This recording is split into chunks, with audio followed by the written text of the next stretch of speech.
Good evening. I'm Nina Winston, and welcome to day 13 of the PTSD Awareness Push-Up Challenge.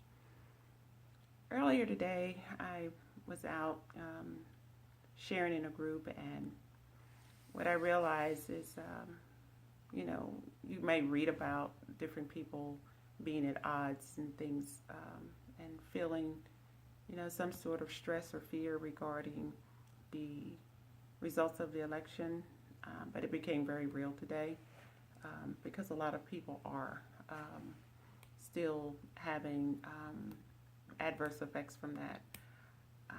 I would just like to offer encouragement that instead of being, you know, against our family and against our friends over something that has already happened, let's be for coming together and putting our focus on the officials that we elected, and let's make sure we hold them accountable to, make sure that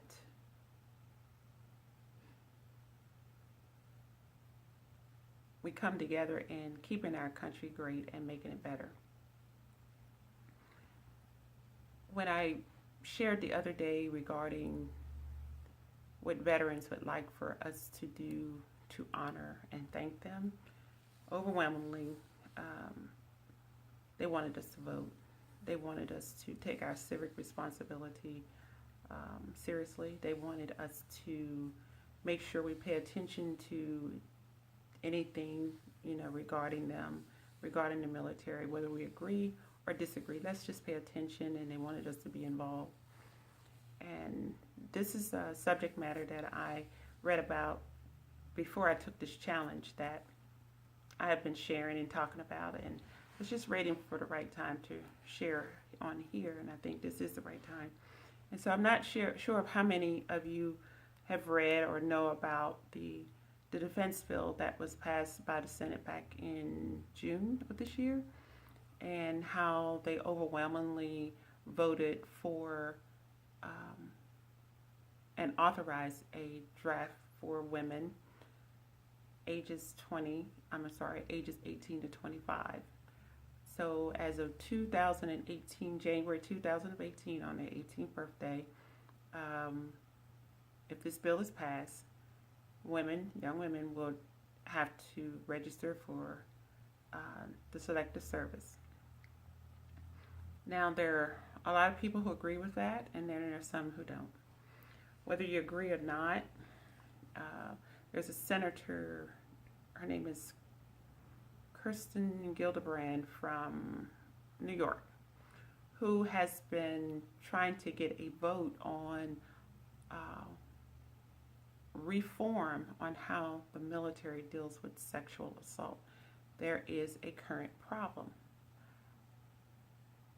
and she called it an abject failure that not only was there no consideration, not only was there no vote, not a vote, they didn't even consider it. So that's not looking good, and that gives me concern because right now we have a volunteer military, and the key word is volunteer. Those women who are there, they want to be there. Same with the men. But if you know you have a problem and you're not willing to put provisions in to give some balance and to give some support, that really concerns me. That really concerns me. And, because as a mother, as a grandmother, as an aunt,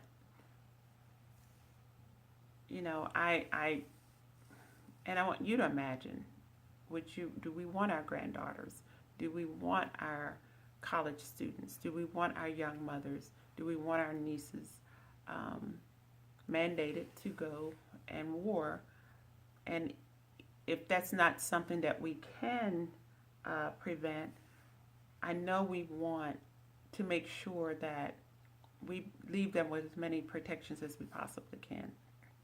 So I'm going to be paying attention to this bill, and I hope that you will too. There was something else that I wanted to say about that, and it just slipped my mind.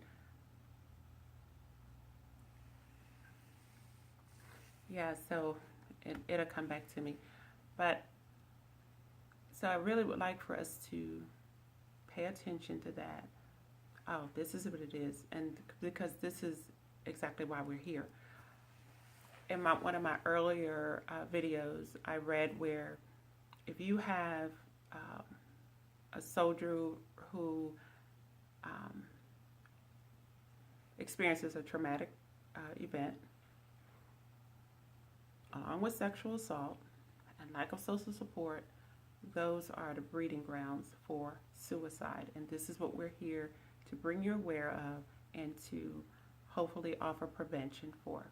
So we must insist that everything that can be done will be done to set our service members up to win and to support them, you know, when things don't go exactly like we hope.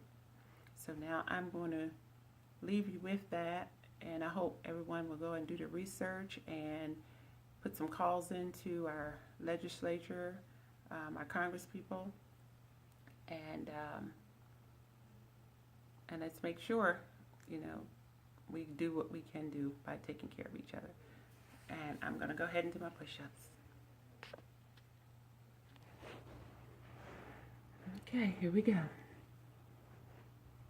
1, 2, 3, 4, 5, 6, 7, 8, 9, 10, 11, 12, 13, 14, 15, 16, 17, 18, 19, 20, 21, and 22.